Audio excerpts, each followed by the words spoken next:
Hello friends, welcome to my YouTube channel PK smart study. Daily current affairs के video series में आपका स्वागत है।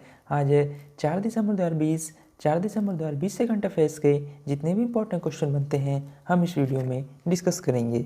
चलिए वीडियो स्टार्ट करते हैं। आज का पहला इंपॉर्टेंट क्वेश्चन है, हाल ही में किस राज्य सरकार ने 8वीं से 12वीं तक के छात्रों को ऑनलाइन पढ़ाई के लिए मुफ्त टैबलेट देने की घोषणा की है? इसका सही आंसर है option number D, Haryana. Haryana सरकार ने कोरोना महामारी के समय विद्यार्थियों को बाधित हो रही पढ़ाई को सुचारू रखने के लिए योजना बनाई है। यह योजना सरकारी स्कूलों के बच्चों को ऑनलाइन कक्षाओं में जोड़ने के निःशुल्क टैबलेट देने के लिए बनाई गई है। कक्षा 8वीं से 12वीं तक के सभी वर्गों के विद्यार्थियों को डिजिटल एजुकेशन की सुविधा उपलब्ध करवाने के लिए प्रक्रिया शुरू कर दी गई है। चलिए अब आपको हरियाणा के बारे में डिटेल्स में बताते हैं। हरियाणा का गठन 1 नवंबर 1966 को हुआ था। वर्तमान मुख्यमंत्री श्री मनोहर लाल खट्टर जी, जो कि आपको इमेज में दिखाई दे रहे हैं। बात करें गवर्नर की तो Satyadev Narayan Arya ji, capital Chandigarh. First CM Bhagwat Dayal Sharma, first governor Dharmavira. Lok Sabha seat 10, Rajya Sabha seat 5, total district है 21। बात करें हरियाणा का हाईकोर्ट पंजाब एंड हरियाणा के हाईकोर्ट के अंतर्गत आता है। Chief justice Ravishankar Jha ji. चलिए आपको मैप में दिखाते हैं, ये मैप में हरियाणा। अगले क्वेश्चन पे जाने से पहले अगर ये वीडियो को पसंद आ रही हो तो लाइक और शेयर ज़रूर कर दें। साथ ही में हमारे Telegram channel PK smart studio को भी ज्वाइन कर लें, वहाँ आपको सारे पीडीएफ एक साथ मिल जाएंगे। क्वेश्चन नंबर 2, WHO के हालिया बयान के अनुसार किस देश ने दक्षिण पूर्व एशिया में मलेरिया के मामलों में सबसे अधिक कमी दर्ज की है? इसका सही answer option number A, India, यानी कि अपना देश भारत। विश्व स्वास्थ्य संगठन के हालिया बयान के अनुसार भारत ने दक्षिण पूर्व एशियाई क्षेत्र में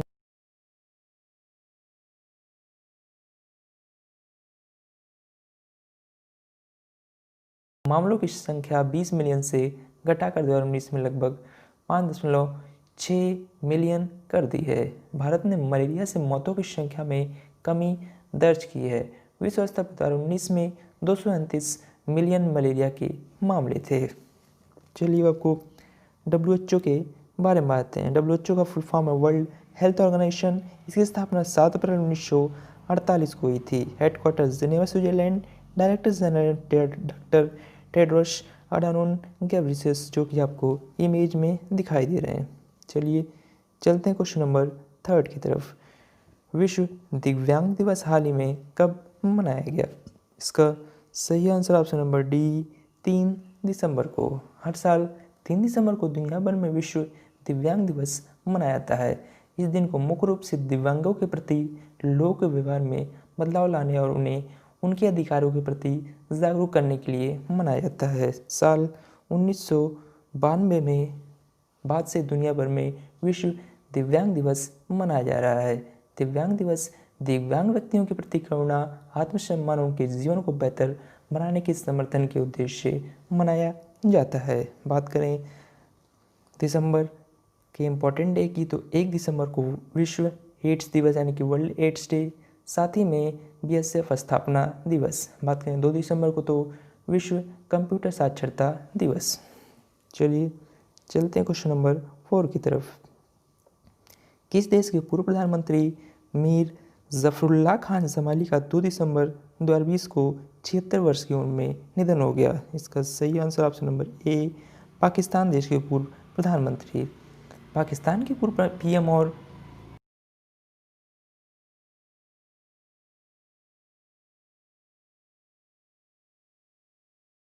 उनके परिवार ने दी। वे 76 वर्ष के थे। जमाली ने नवंबर 2002 से जून 2004 तक प्रधानमंत्री के रूप में काम किया था। जमाली पाकिस्तान में PM के पद पर बलूचिस्तान के पहले और एकमात्र चुने गए शख्स थे। जनरल परवेज मुशर्रफ के सैन्य शासन के दौरान वे पाकिस्तान के प्रधानमंत्री बनाए गए थे। ये आपको इमेज में दिखाई दे रहे हैं, ये थे पाकिस्तान के पूर्व प्रधानमंत्री मीर जफरुल्लाह खान जमाली जी। बात करें पाकिस्तान की कैपिटल है इस्लामाबाद, प्राइम मिनिस्टर है इमरान खान जी। चलते हैं क्वेश्चन नंबर 5 की तरफ। स्पेन के टेनिस खिलाड़ी एनरिक लोपेस पर 2017 में मैच फिक्स करने के आरोप में कितने साल का प्रतिबंध लगा दिया गया है? इसका सही आंसर ऑप्शन नंबर सी 8 साल का। स्पेन के टेनिस खिलाड़ी एनरिक लोपेज पर 2017 में मैच फिक्स करने के आरोप में 8 साल का प्रतिबंध लगा दिया गया है।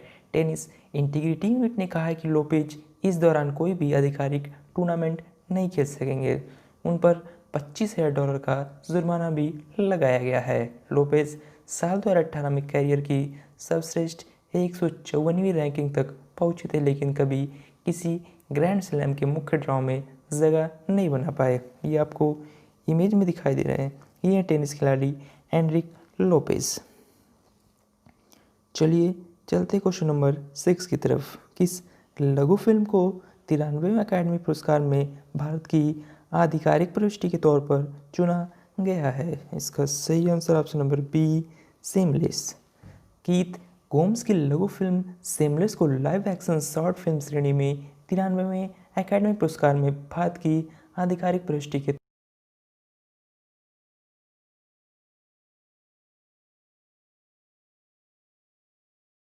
लघु फिल्म मुख्य रूप से हुसैन दलाल द्वारा अभिनीत एक वर्क फ्रॉम होम प्रोफेशनल के जीवन के इर्द गिर्द घूमती है, जो लगातार ऑनलाइन खाना ऑर्डर करता है और सयानी गुप्ता के द्वारा अभिनीत एक हताश और क्षमाप्रति पिज्ज़ा डिलीवरी लड़की द्वारा खुद को फंसा हुआ पाता है।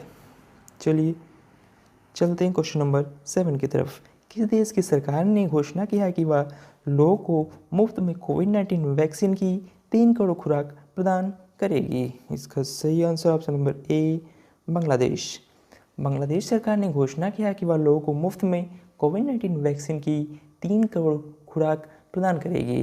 प्रधानमंत्री शेख हसीना की अध्यक्षता में मंत्रिमंडल की बैठक के बाद ब्रीफिंग मीडिया कैबिनेट सचिव खानकर अनवारुल इस्लाम ने कहा कि सरकार ने पहले ही सीरम इंस्टीट्यूट ऑफ इंडिया यानी कि SII से ऑक्सफोर्ड एस्ट्राजेनेका कोविड-19 वैक्सीन की 3 करोड़ खुराक खरीदने के लिए सहमति दे दी है।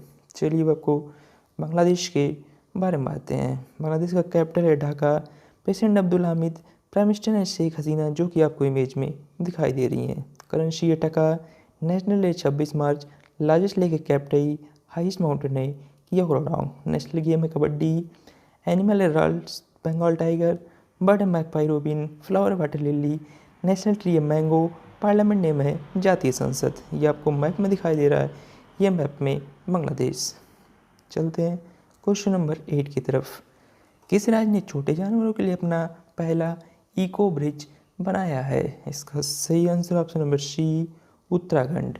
उत्तराखंड के रामनगर वन विभाग ने काला ढूंगी नैनीताल राजमार्ग पर राज्य का पहला इको ब्रिज बनाया।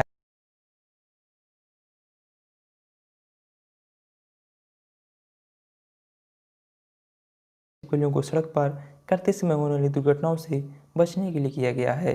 बांस, जूट और घास से बनी 90 फुट लंबी संरचना 10 दिनों में स्थानीय ठेकेदारों द्वारा काला डूंगी नैनीताल राज्य पर बनाई गई है।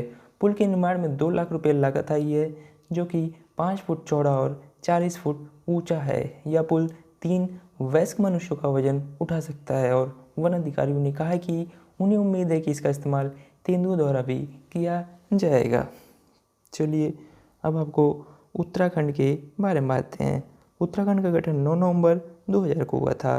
वर्तमान मुख्यमंत्री श्री त्रिवेंद्र सिंह रावत, जो कि आपको इमेज में दिखाई दे रहे हैं। बात करें गवर्नर की तो Shrimati Baby Rani Maurya. Capital Dehradun. First CM Nityanand Swami. First governor S Barnala ji. Lok Sabha seat 5, Rajya Sabha seat 3, total district है 13। उत्तराखंड का हाईकोर्ट उत्तराखंड में ही है। Chief justice Ramesh Ranganathan ji. चलिए आपको मैप में दिखाते हैं, ये मैप में उत्तराखंड।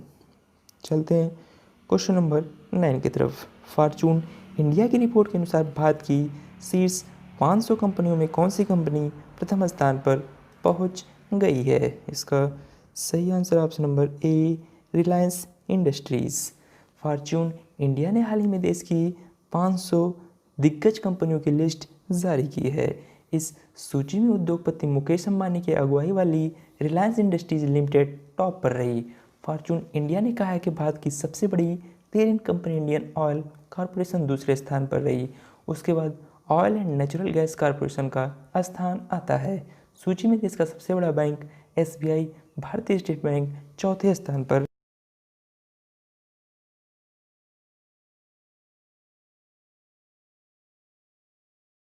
की योजना बना रहा है। इसका सही answer option number B Assam. Assam के स्वास्थ्य मंत्री हेमंत बिस्वा शर्मा ने हाल ही में बताया कि राज्य सरकार विवाहों में अधिक पारदर्शिता के लिए कानून लाने पर विचार कर रही है। यह कानून दूल्हा और दुल्हन दोनों के लिए उनकी ज़रूरी जानकारी जैसे कि उनके धर्म और आय के स्रोत का खुलासा करना आवश्यक बनाएगा।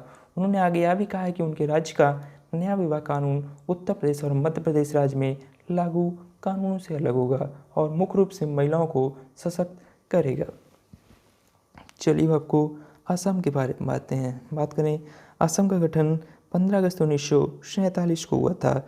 वर्तमान मुख्यमंत्री श्री सर्बानंद सोनोवाल, जो कि आपको इमेज में दिखाई दे रहे हैं। गवर्नर है professor Jagdish Mukhi. Capital Dispur. First CM Gopinath Bardoloi ji. First governor Mohammad Saleh Akbar Hydari. Lok Sabha seat 14, Rajya Sabha seat 7, state river है ब्रह्मपुत्र। टोटल डिस्ट्रिक्ट है 27। बात करें असम का हाईकोर्ट गुवाहाटी हाईकोर्ट के अंतर्गत आता है। चीफ जस्टिस हैं अजय लांबा जी। चलिए आपको मैप में दिखाते हैं, ये मैप में असम। चलते हैं क्वेश्चन नंबर 11 की तरफ। किस राज्य ने एक मुश्त में बिजली बिल निपटान योजना 2020 शुरू की है? इसका सही answer option number D Goa. Goa के मुख्यमंत्री प्रमोद सावंत ने 30 नवंबर 2020 को अपने राज्य के सभी बिजली उपभोक्ताओं के लिए एक मुश्त निपटान योजना शुरू की है, जिसके तहत कुल 18.3 करोड़ रुपए की छूट दी जाएगी। उन्होंने कहा कि बिजली के बिलों के भुगतान के लिए राज्य ने बिजली उपभोक्ताओं को छूट प्रदान करने का फैसला किया है, क्योंकि लोगों को एक ऐसी योजना का पालन करने में आसानी होती है जो उन्हें किस्तों में अपने बिलों का भुगतान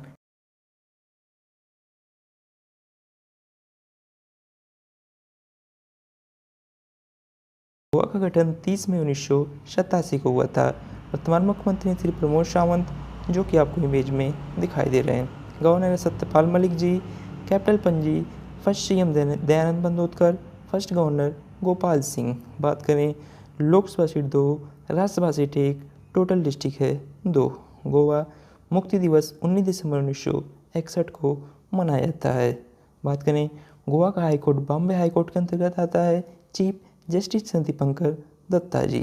चलिए आपको मैप में दिखाते हैं, ये मैप में गोवा। चलते हैं क्वेश्चन नंबर 12 की तरफ। भारत सरकार की एग्रीकल्चर इंफ्रास्ट्रक्चर फंड योजना के तहत बजट सहायता के तौर पर कुल कितनी राशि की व्यवस्था की गई है? इसका सही answer option number A 10,736 crore रुपये। भारत में कृषि सुधारों के लिए एक बड़े कदम के तौर पर प्रधानमंत्री मोदी की अध्यक्षता में यूनियन कैबिनेट ने 8 जुलाई 2020 को नई केंद्रीय योजना एग्रीकल्चर इंफ्रास्ट्रक्चर फंड को मंजूरी दी थी। यह योजना सीमित समय अवधि के साथ साथ ऋण वितरण के लिए निर्धारित प्रक्रिया के साथ मंजूर की गई है।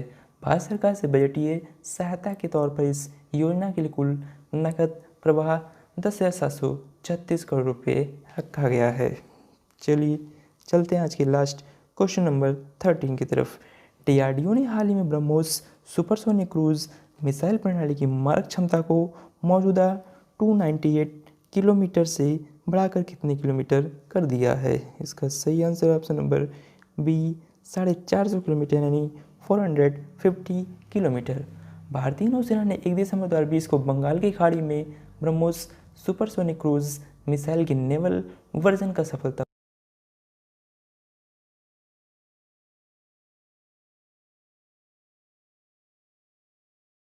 ऐसे सुपरसोनिक क्रूज मिसाइल का उत्पादन करता है जिससे विमान, जहाज, पनडुब्बी या भूमि क्षेत्र से सफलतापूर्वक लॉन्च किया जा सकता है।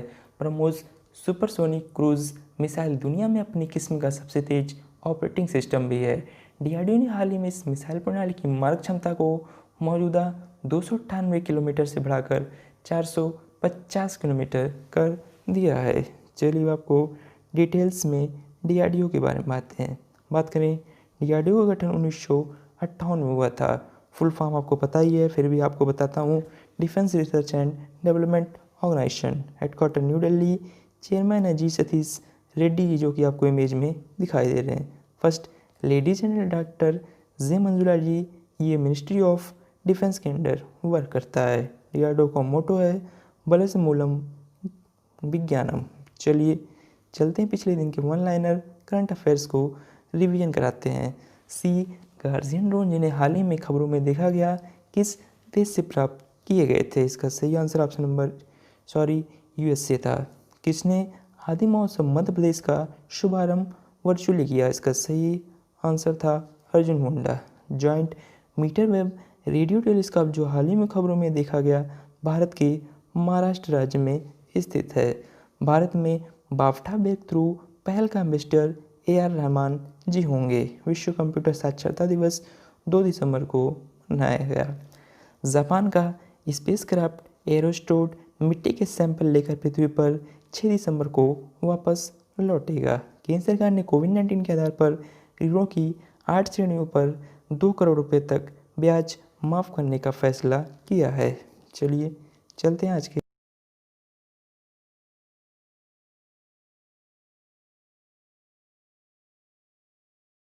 है। इसका सही answer option number A Singapore. Question number 2 है आज का, अंतर्राष्ट्रीय तिथि रेखा का निर्धारण किस वर्ष किया गया? इसका सही आंसर ऑप्शन नंबर डी 1884 में। चलिए चलते हैं पिछले दिन के क्वेश्चन ऑफ द डे की तरफ। हाल ही में सबसे तेज 22,000 अंतर्राष्ट्रीय रन बनाने वाला खिलाड़ी कौन बना है? इसका सही answer option number C Virat Kohli ji. Question number 2 है, हाल ही में किसने 5 राज्यों में हनी FPO कार्यक्रम का शुभारंभ किया? इसका सही आंसर था option number D Narendra Singh Tomar ji. चलिए चलते हैं आज के क्वेश्चन ऑफ द डे की तरफ। हाल ही में US एयर क्वालिटी इंडेक्स के अनुसार दुनिया की सबसे प्रदूषित शहर कौन सा बना है? क्वेश्चन नंबर 2 है आज का, हाल ही में बाटा का नया CEO किसे नियुक्त किया गया है? इन दोनों क्वेश्चंस का आंसर आपको कमेंट बॉक्स में कमेंट करके ज़रूर लिख के बताना है। ऐसे ही डेली करंट अफेयर्स के वीडियो के लिए आप अपने चैनल PK स्मार्ट स्टडी को सब्सक्राइब कर लें। वीडियो अच्छी लगी हो तो अपने दोस्तों और फ्रेंड्स को ज़रूर शेयर करें। Thank you.